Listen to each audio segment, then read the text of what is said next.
Thank you. So I'm going to take a little bit different tact here. You're hearing a lot of very focused stuff for fleets and for transportation technologies today, and that's great.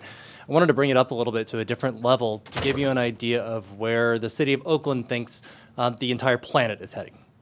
This may help you. This doesn't sound like a fleet conversation, but I think it's very much a fleet conversation.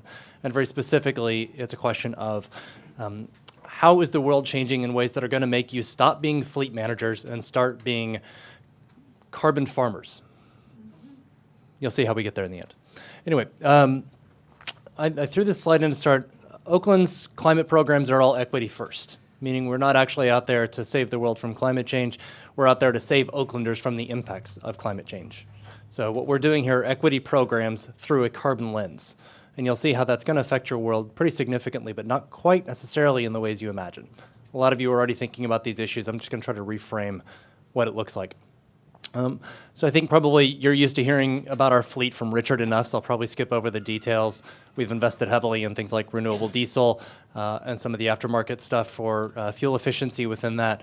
We're trying to build out the EV fleet as much as we can. Our council's had a green fleet policy since 2006, but has never given enough money to really implement that at scale. Our fleet does heroic work in terms of buying a lot of used electric vehicles to get stuff on the streets. We're not yet caught up to Fremont, who's got their first Tesla police cruiser in place. But, you know, we could do 10 EVs for that, but...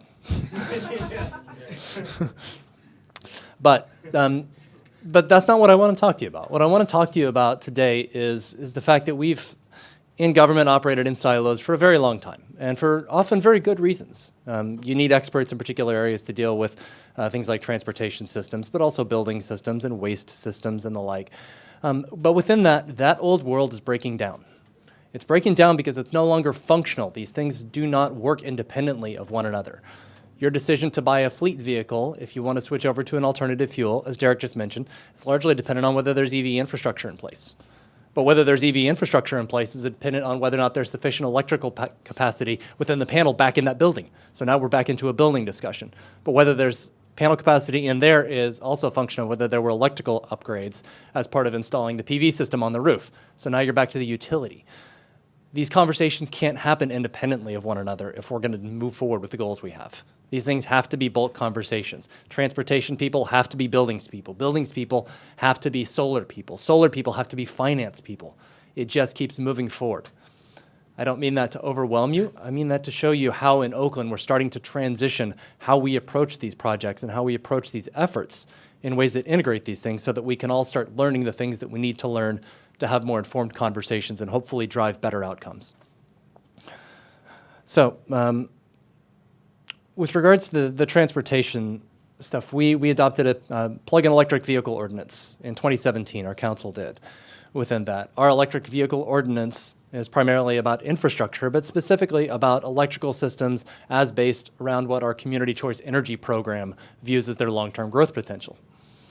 A very strange way for a municipal transportation policy to be written. But in this case, our policy is 10% PEV ready, 10% PEV capable. So the difference between those two is they both include panel capacity, they both include conduit and raceways. Only one includes the wiring run to those spaces. We include this for all non-residential development, including multifamily high-rise, which is considered commercial within this. You've seen the bikes, you've seen the scooters running around. We're building BRT across the city. But with all of this right now, the way we've left our transportation policy is really interesting and I think informative within this. We set our PEV readiness ordinance at 10% and 10% because we think it adds to 100%, which is a really odd thing to say. Currently, it's about 40 amps per space is what the panel capacity requirement is for charging an EV at level 2 within that.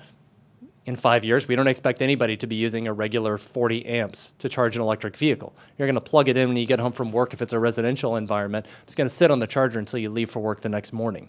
Within that, maybe the power is going back from your battery into the grid to offset peak energy. Maybe it's being distributed across spaces if you're in a multifamily lot, so that you're only using downwards about 8 amps at any given time on that if you're going to slow charge to minimize your demand charge for that building. Then this load management technology can take care of those solutions in the long term. We may not be able to do them that effectively today, but we're installing infrastructure for the foreseeable future of these lots. To compound that, we didn't require which spaces we're going to get the conduit and the raceway for those, because we expect that those are going to change over time, particularly as personal transportation patterns change, as the TNCs like Uber and Lyft change their models and become much better service providers. In a dense place like Oakland, that's happening already. We have 0 parking requirements for things within a quarter mile of high-quality transit. 0. We have a parking maximum. You can't build parking if you're going to do these downtown developments. The idea is we don't want people owning cars. Uber and Lyft and transit are the solutions to this, but what does that mean for EV infrastructure? Where do we want these things charging? If Uber and Lyft are running a future fleet model of all electric autonomous vehicles in 10 years, where do you want your EV charging? Should it be level 2 or level 3? How are you going to keep them from driving around the streets all the time, increasing VMT? These are the types of questions we're asking ourselves now when we set EV transportation policy, when we're looking at where to do the chargers and how. But these are questions that can't just be transportation people. It needs community-wide transportation, it needs energy, it needs finance, it needs fleet. Because where that infrastructure is also going to affect how the fleets are operating. A place like Oakland, we've got our fleet vehicles out all over the place for street sweepers, police cruisers, all the things that all of you have for fleet as well. How do we integrate those things into a cohesive strategy? Those are the types of questions we're asking before we go back to our councils, asking for money or asking for particular installations.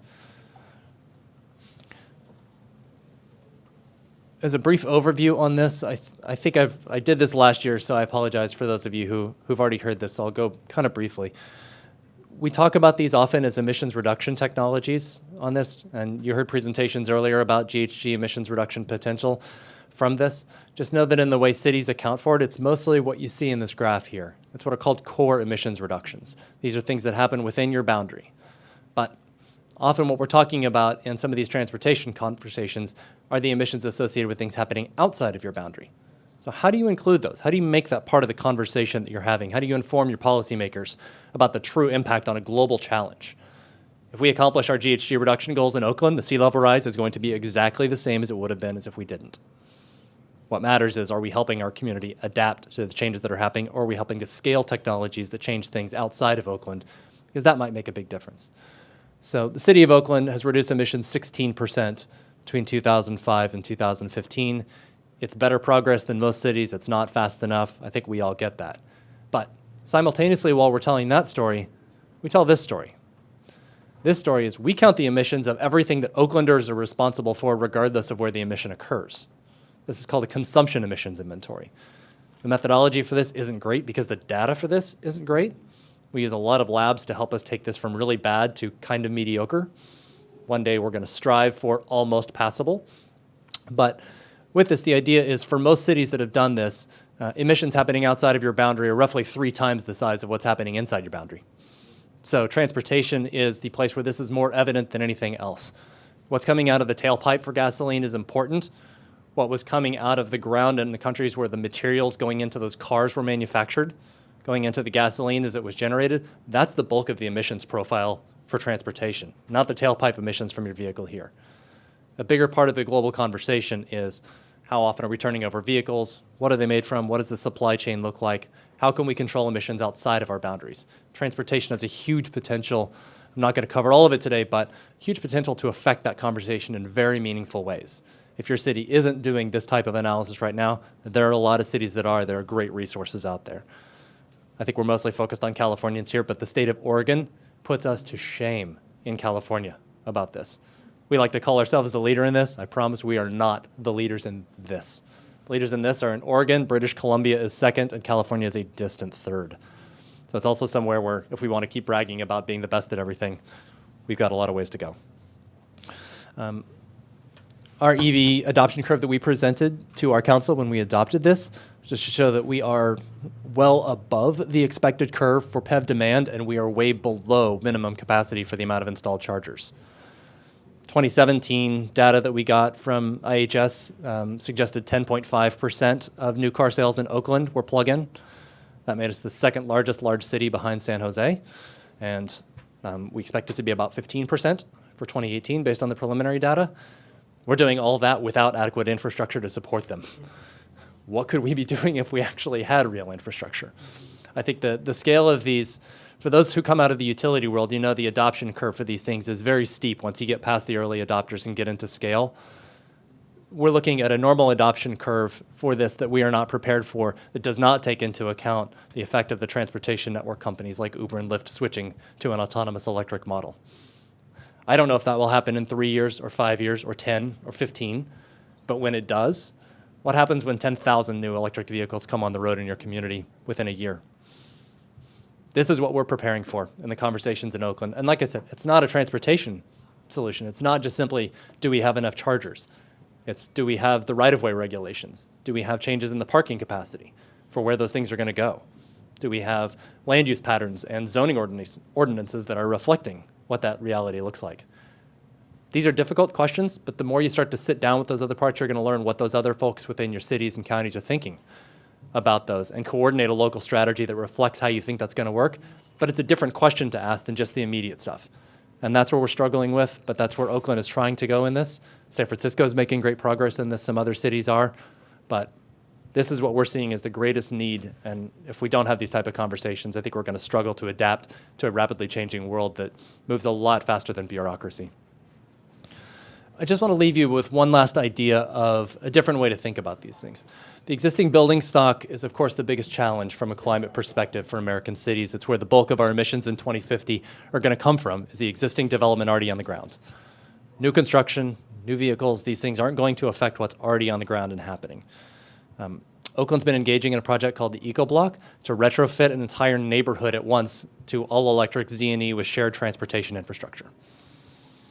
This is an idea. It's going to be tremendously cost ineffective because this is a pilot, but it's using commercialized technology from today to look at what would happen if you pulled all the natural gas out of 72 units in 28 buildings across a 1910s vintage housing block in North Oakland. What would happen if you tried to get them all shared electric transportation? What would happen if you tried to reduce water usage on site by 70% by treating the potable water to gray water, treating the gray water from black water, and treating the black water again for use in community gardens? What would it look like if you rethought the energy systems within this to operate all on a single microgrid? Not just the building systems, the electricity, no natural gas moved over, no gasoline. We brought all that in. That's what this model is looking at. This is UC Berkeley, LBNL, Stanford, NASA designed the wastewater system for this thing because it mimics what's on the International Space Station, who's great at not wasting water, by the way. Space is a terrible place to try to install a water line. But the point in all of this is this Eco Block, every time we present this, people say, oh my gosh, what a neighborhood of the future. Isn't this amazing and wonderful? And my answer is, this is just a question. This is a question of how do you turn a block within Oakland into a neighborhood of the future that looks like what we think neighborhoods need to look like in 2050. Maybe this is a good answer. Maybe this is a bad answer. More likely, it's going to be like most projects. There's going to be good ideas and bad ideas in this, some of which will get replicated, some of which will be dropped for better ideas. But this looks at one neighborhood. We got 3,500 residential blocks in Oakland. This doesn't even get into the downtown core where most of the commercial buildings that are really heavy energy users lie, or the port with industrial properties. The Eco Block in Oakland's probably not going to look like the model blocks in your communities.